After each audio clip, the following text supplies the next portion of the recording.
तो हेलो दोस्तों, कैसे हैं आप सभी। तो उम्मीद करते हैं आप लोग मस्त होंगे। स्वागत है आप सभी का हमारे इस YouTube channel target NEET correct में। तो आज हम लोग पढ़ेंगे क्लास 12 का पारिस्थितिक चैप्टर। इनमें से आज का मेरा टॉपिक रहेगा अनुकूलन, जिसका अंग्रेजी होता है इंग्लिश एडेप्टेशन।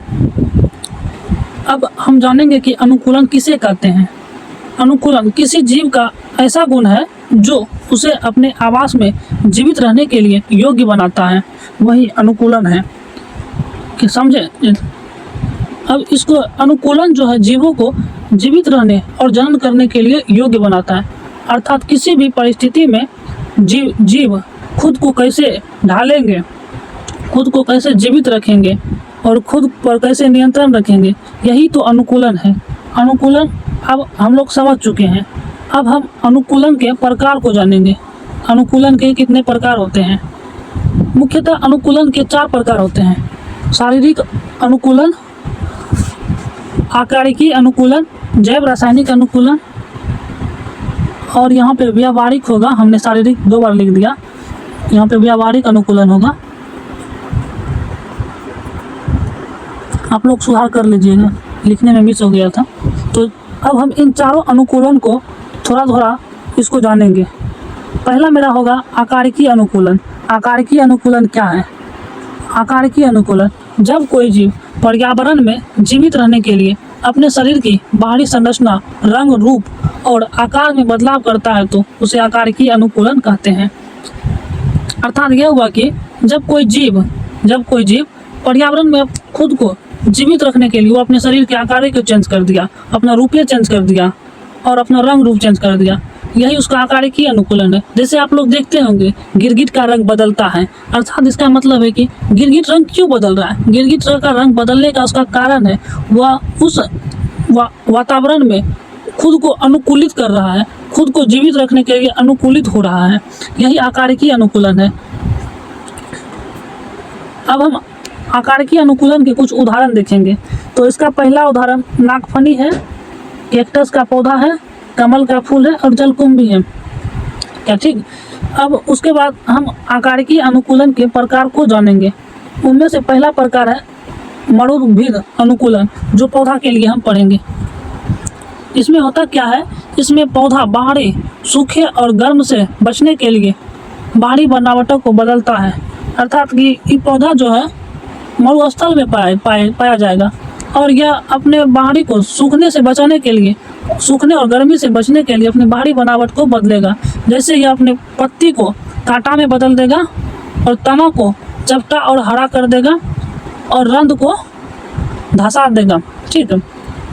इसका एग्जाम्पल है नागफनी का पौधा और कैक्टस। कैक्टस का पौधा क्या करता है, अपनी पत्ती, ये दोनों पौधा अपनी पत्ती को कांटा के रूप में बदल देता है और प्रकाश संश्लेषण के लिए तना को हरा कर देता है, जिससे वो प्रकाश संश्लेषण करता है। ये प्रकाश संश्लेषण पत्ती के द्वारा नहीं करता है, यह प्रकाश संश्लेषण तना के द्वारा करता है।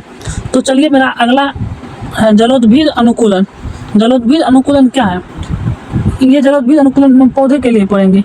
इसमें पौधा पानी से तैरने और सड़ने से बचने के लिए जल पौधा में रूपांतरित होता है। अर्थात यह हुआ कि पहले पौधे मतलब जो जमीन पर पाए जाते थे, जब उसमें पानी का जमाव होने लगा तो वह पौधे खुद को सुरक्षित करने के लिए वह खुद को अनुकूलित किया जली पौधा के रूप में। इसीलिए इस पौधे को जलोद्भिद अनुकूलन कहते हैं। इसका उदाहरण है कुछ कमल का पौधा है, जलकुंभी में है। यह पहले स्थल पर ही मिलता था, अर्थात जमीन पर ही उगता था, लेकिन जब इसमें पानी की मात्रा बढ़ने लगी यह खुद को अनुकूलन के लिए या जलोद्भिद का रूपांतरण ले लिया। तो चलिए जलोद्भिद खत्म हुआ। अब अगला है मेरा हेडिंग शीत जलवायु अनुकूलन। इसमें जीव अपने शरीर में गर्मी को शीत जलवायु से बचने के लिए कान, नाक, पैर को छोटे कर लेते हैं और बाल बड़े कर लेते हैं। शीत अर्थात कि ठंडे जलवायु से बचने के लिए अपने शरीर पर बाल बड़े कर लेंगे और आंख, कान और नाक इसका छोटा रहेगा। इसका उदाहरण है ध्रुवीय भालू, ध्रुवीय भालू। और दूसरा एग्जाम्पल है ध्रुवीय लोमड़ी। अब अगला है मेरा सुरक्षात्मक अनुकूलन। इसमें सुरक्षात्मक अनुकूलन में जीव अपने शरीर को बचाने और शत्रु के शिकार के लिए अपना रूप और रंग बदलता है। इसका उदाहरण है वायुसुरा तितली। ये तितली जो है उतनी शक्तिशाली नहीं होती है, वो मोनाक तितली में बदल अपना रूप को बदल लेती है। मोनाक तितली एक खतरनाक तितली है, इस पर उसका शत्रु इस पर हमला नहीं करता है। तो हम सुरक्षात्मक अनुकूलन तक पढ़ चुके। अब मेरा आकारिकी अनुकूलन समाप्त हुआ। अब मेरा अगला हेडिंग होगा 2 नंबर शारीरिकी अनुकूलन।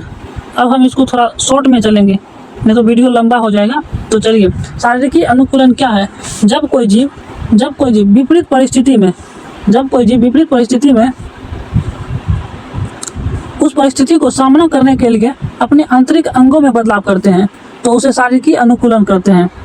अर्थात जब कोई जीव विपरीत परिस्थिति में वो अपने आप को उस अनुकूल में ढलने के लिए जब वो अपने अंगों में बदलाव करते हैं तो उसे शारीरिकी अनुकूलन करते हैं।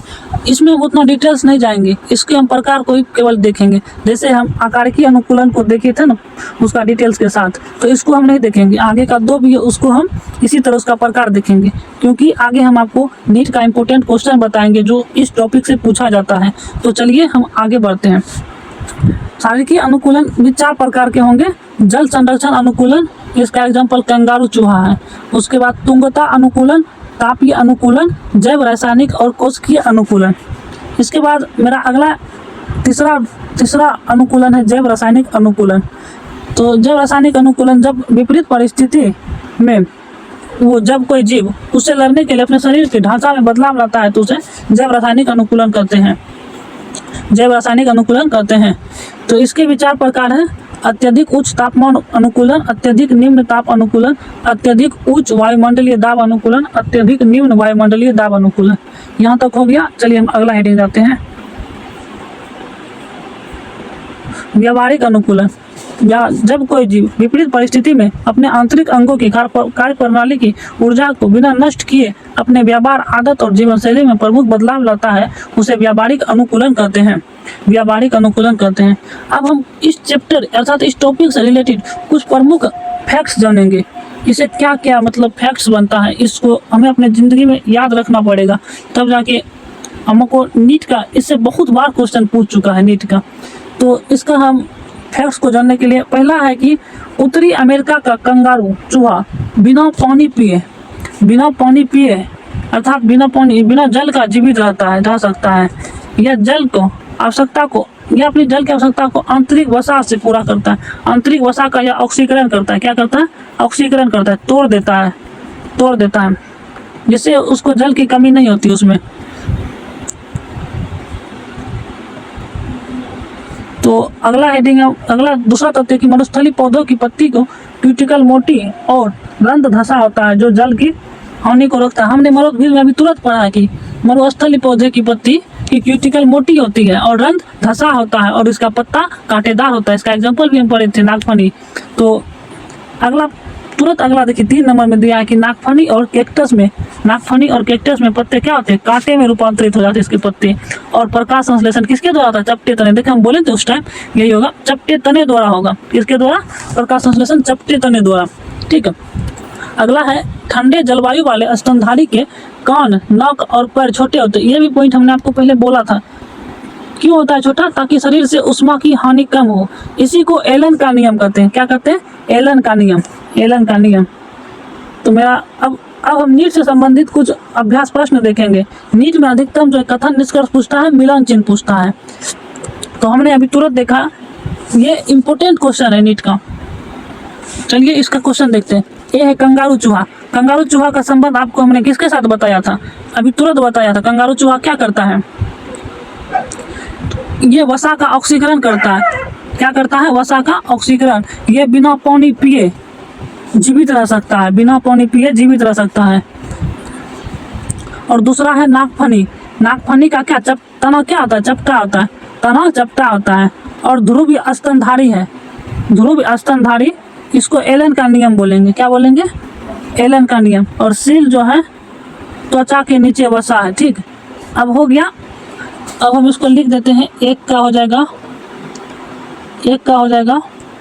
रुकिए 1 मिनट। एक का हो जाएगा कंगारू चूहा का हो जाएगा वसा का ऑक्सीकरण। 2 का हो जाएगा नागफनी हो जाएगा चपटा तना। और 3 का हो जाएगा ध्रुवीय स्तनधारी का क्या हो जाएगा, एलन का नियम। 4 का हो जाएगा मेरा सील का त्वचा के नीचे वसा। तो चलिए अब हम वीडियो को समाप्त करते हैं। तो अपना समय देने के लिए धन्यवाद। आप अपनी राय कमेंट बॉक्स में ज़रूर बताएं। आपके लिए हमारा कमेंट्स बॉक्स हमेशा खुला रहता है। आप जो भी गलती हुई है उसको आप हमारे कमेंट्स बॉक्स में दीजिए। हम कोशिश करेंगे कि उसको सुधारें और अपनी वीडियो को सही और सोचे और स्पष्ट बनाने की कोशिश करें। तो चलिए धन्यवाद।